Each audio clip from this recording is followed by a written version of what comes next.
What's going on, guys? It's Super GT here, and welcome to part 2 of my F1 2014 career mode. So here we are at Malaysia. Now, in the last video in Australia, we finished 11th, which wasn't too good. We were fighting with Perez for most of the race, but obviously 11th gives you no points, so I'm still yet to get any points for this season. So hopefully that will change here. Now, what I have done for this race is I've turned down the difficulty to expert. Quite a few people commented on the last video saying you should probably move down the difficulty by 1 if it gives better racing, and I can tell you it certainly did do that. So yeah, now I'm on expert, but what I will do, you'll see at the start of the race, or like lap 3 of the race, I will turn down the difficulty. I will turn down, well no, sorry, I've turned down the difficulty already. What I will do is get rid of traction control, so I'll be racing with no assists from now on, but I'll be racing on expert. So I thought that was a nice compromise between the two.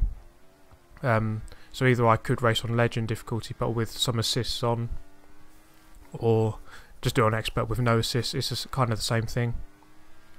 So I thought I would just go with no assists, because that'll probably make me a better driver, and then at some point I'll be able to move up to legend. So this is my Q1 qualifying lap. So far it's been a pretty good lap actually. I hooked most of the corners up together pretty well.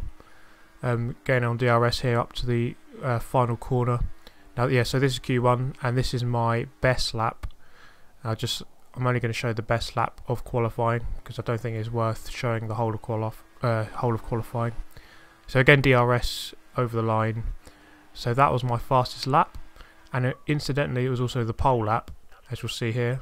So in pole position, Lewis Hamilton in second, we've got Alonso in third, and my teammate Felipe Massa down in 8th, which is not too bad, I suppose, because he is well into the points and he should be able to pick up solid points as long as he goes forward from there. So we're on pole position, and we've got a very fast Lewis Hamilton on second place, so it's going to be tricky going into turn 1, although obviously I do have the inside being on pole position, and I've got the clean side of the grid, you could say, although it's not really a clean and dirty side as there are in most tracks because of the layout of this track. So we're going to block the inside there from Lewis Hamilton and park it on the apex, so he can't do any sort of cutback on me unless he goes around the outside. That's the only way past.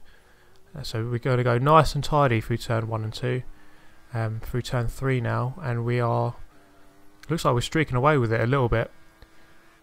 We're going to look for the 100-metre marker board. You can take some curb on turn 4, it is a flat curb. Just be aware on the throttle as you come out of the corner. Now coming into turn 5 and 6, this is really tricky to get the transition right from 5 to 6 here. If you get it wrong, if you turn too late, then you do lose a lot of time there. And we're coming into the double right-hander now. I go in a bit too early and I go out too wide for the second part, but not too bad at the moment. We're going to keep it on the medium fuel mixture at the moment. I think if you're pulling ahead without having to go to rich, then you might as well just keep it on medium and then save your rich fuel for later, because we do have an extra 2 laps of fuel.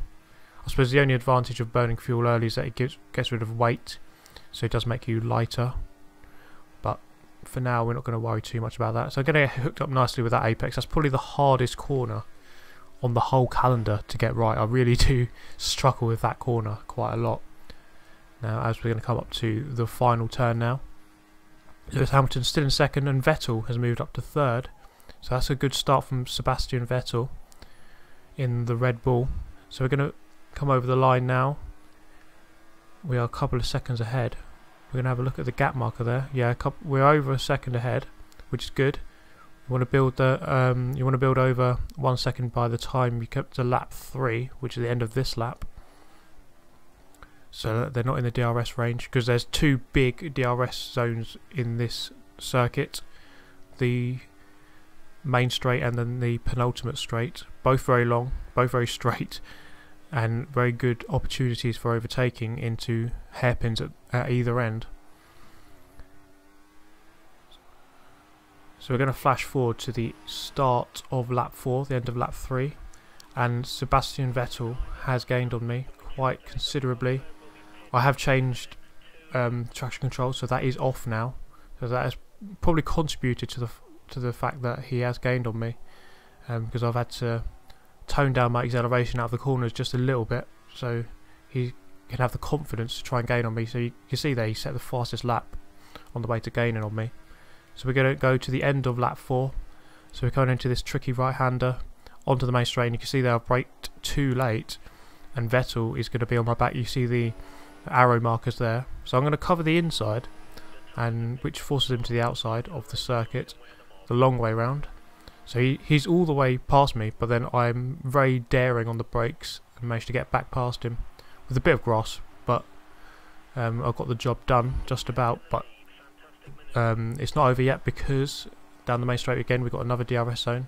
So he's going to come up the inside here, or he's going to try to, but I'm going to brake very late and do a daring move around the outside. It's possible because you've got the left-hander in your favour if you can brave it around the outside.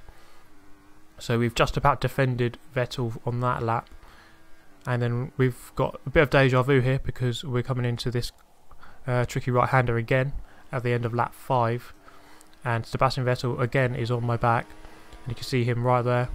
So what I'm going to do, I'm going to block the inside once again and hope that he can't get far enough alongside, but he does. He gets very far alongside, but look at this, very late on the brakes, lock up a little bit with the lack of ABS, and I managed to just get back past him, which is a very good move, very daring, probably a bit too risky, but he's going to come up the outside again and get me this time. So he's done a very good move there. He had a big overspeed with the DRS, and there's not a lot you can do really unless you really block dirty. But I'm not gonna start doing that, because it sort of just ruins the authenticity if you start messing about with the AI. I'd rather just, if they're gonna go past, I'd rather just let them pass like you would in real life. If they're past, then they're past. There's no point in fighting stupidly for a position. After all, it is just a game. So we're going to get hooked up nicely with the apex of turn 6, but you see here that Sebastian Vettel is pulling away, primarily because the Red Bull is very good around this middle sector, and it's very hard actually for me to get consistency around that middle sector. And the Red Bull is obviously very famous for being good aero-wise. So you can see there I'm struggling for traction out of the hairpin. So these corners around here are very long, twisty corners, and you can struggle to get traction down when you're turning and accelerating at the same time, which will happen here, I do believe. So you can see he's struggling on the entry and the exit. I'm getting hardly any grip. So we're at the end of the operating life of these tyres. I'm meant to be pitting at the end of the next lap, but I'm going to dive into the pits here because I'm running out of life on these tyres. So I'm going to take a very early apex. You take a lot of speed into that corner because of the pit entry. So Sebastian Vettel has pitted as well, so he's a good 2 or 3 seconds ahead of me. Just on one lap he's gained all of that. He might have been on the rich fuel mixture, but I've saved mine for now. So there he goes into his pit box. He's going to come out ahead, presumably, unless I do a 0.5 second pit stop somehow. Normally the pit stops are about 3 seconds. Let's see what they can do today. 3.7. That's pretty slow by 2014 standards. A lot of teams are getting sub 3 seconds now consistently. So we've rejoined in 7th position. So presumably there's 5 cars who have yet to pit. So I'm still second on track, I do believe, once all the other cars have pitted at the end of this lap. So we're going to come up to the last corner, and I've gone on to rich fuel mixture. Try and get ahead of all the pitters on this lap, and also Sebastian Vettel. We're going to try and reel him in a bit if he is in fuel conservation mode, which is a possibility because he was in rich fuel mixture earlier. So there's Rosberg. We have just got back past Rosberg, although he is a lot closer than he was before, so that's a worrying development for the future of this race. So we've got a bit of a problem here. We want to gain on Vettel, but we've got a hard charging Rosberg behind us gaining, so we have to look forwards and look back at the same time. But I think the best thing to do right now is just lap consistently and not focus too much on the guy behind you. But we're going to focus on the end of lap 9 now, as I do have Rosberg right on my tail. He has gained on me. You see here he's got the DRS again, so he's going to go up to the outside.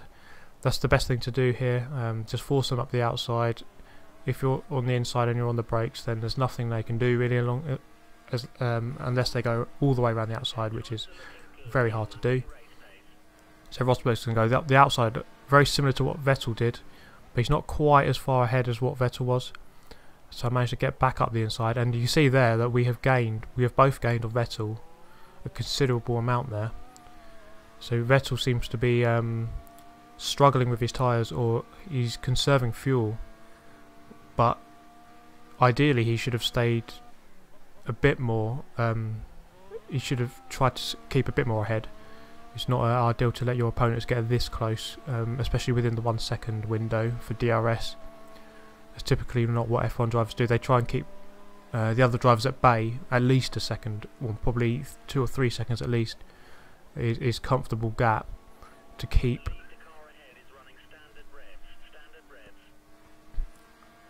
So we have been told, we have been advised that Vettel's in standard revs at the moment, or they so believe that he's in standard revs. But we have been using our rich mixture for the last few laps to reel him in, and it has obviously worked. But although you see there again through the middle sector that he pulls away quite considerably. But I am within the 1 second window, and I've got 2 long DRS straights here, so let's see what we can do with the DRS engaged. Because I have my DRS, it shouldn't be too much of a problem in terms of Rosberg. Normally you get this snake or a train of DRS cars where the ones behind are using DRS, but they can't gain because the one ahead of them is using DRS, so it cancels out.